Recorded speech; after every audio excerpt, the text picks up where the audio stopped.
뭔가 불길한 조짐이라. 뉴욕 증시 급락하다. 미국 시장에 대한 이야기입니다. 여기서 뭔가 불길한 조짐이라는 것은 결국 경기가 나빠지는 조짐이거든요. 로버트 기요사키가 그런 이야기했죠. 2월 달에 큰 충격이 한번 올 거다, 그런 이야기를 한번 했습니다.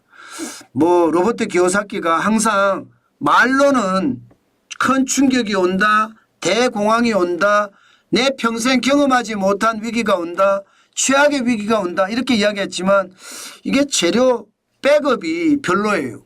그래서 제가 항상 이야기할 때 아니 제대로 된 근거를 대고 이야기하는 게 좋은데 그냥 말로만 하는 건 별로다.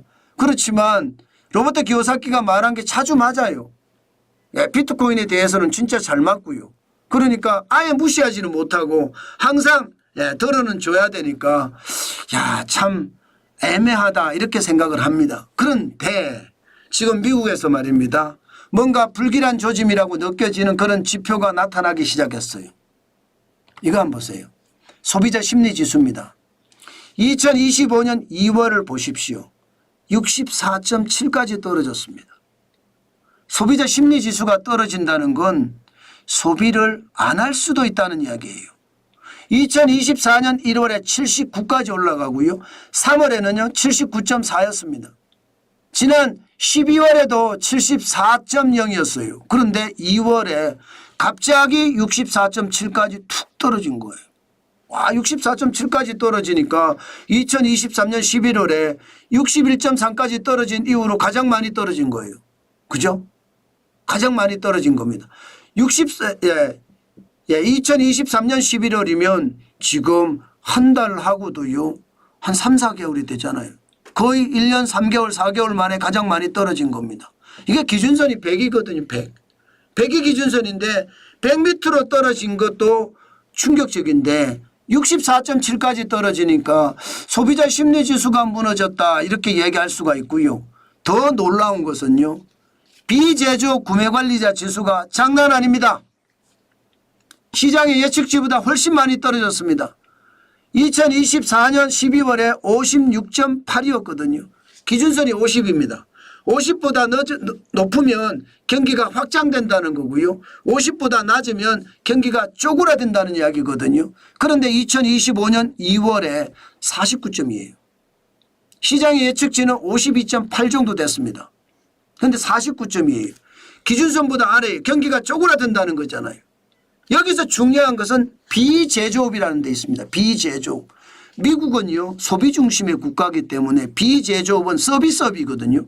서비스업의 구매관리자 지수가 떨어진다는 것은 진짜 많은 사람들이 소비를 안 한다는 거예요. 실질적으로 여러분 미국의 소비 비중을 보면 GDP라고 하죠. 국내 총생산. 이거야 말입니다. 70%가량의 소비가 차지합니다. 70%. 대한민국은요 소비가 차지하는 비중이 한 50% 됩니다. 중국은 소비가 차지하는 비중이 한 60% 정도 되고요.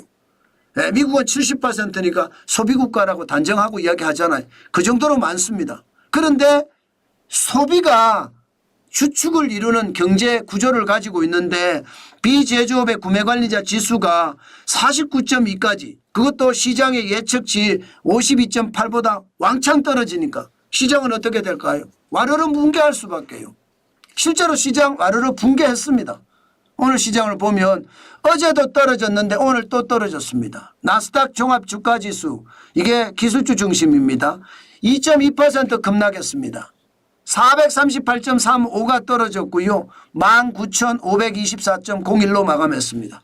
기술주 중심의 나스닥이 진짜 엉망이었죠. 또한 말입니다. 대형주 중심의 S&P 500 1.71% 급락했습니다. 104.39가 빠졌고요. 6,013.13으로 마감을 했습니다. 마찬가지 다우산업지수 블루칩 중심입니다. 중대형주, 중소형주가 주를 이루고 있는데 1.69가 빠졌어요. 748.63이 빠졌고요. 43,428.02로 마감했습니다. 전체적으로 어제도 떨어졌는데 오늘 또 떨어졌잖아요. 이게 소비자 심리지수가 이게 빠지고 또 비제조업의 구매관리자 지수가 많이 떨어지니까 시장에서는 뭔가 불길한 조짐이 보이는 거죠. 그 불길한 조짐 때문에 지금 이틀 연속 많이 빠진다 이렇게 얘기해도 틀리는 말이 아니죠. 저는 뭔가 굉장히 불길한 조짐이 있다 이런 생각을 한다는 뜻입니다. 야, 시장이 여러분 바뀌어도 시장이 갑자기 바뀌면 위험하거든요. 저는 갑자기 시장이 바뀔까 사실은 굉장히 두렵습니다. 실질적으로 개별 종목으로 가보면 필라델피아 반도체 지수 5136.59를 기록했습니다. 3.28% 떨어졌습니다. 뭐 5300까지 올라가는 그 주가가 계속해서 빠진다는 거 이거는 조금 위험하다 그런 생각이 들고요. 엔비디아는 더 많이 빠졌어요. 4.08% 빠졌어요. 134.40 달러입니다. 지금 반도체가 굉장히 빠지죠.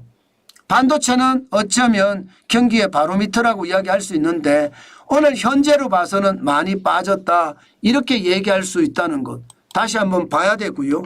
또 애플조차도 말입니다. 애플조차도 올라가다가 결국은 마이너스가 됐습니다.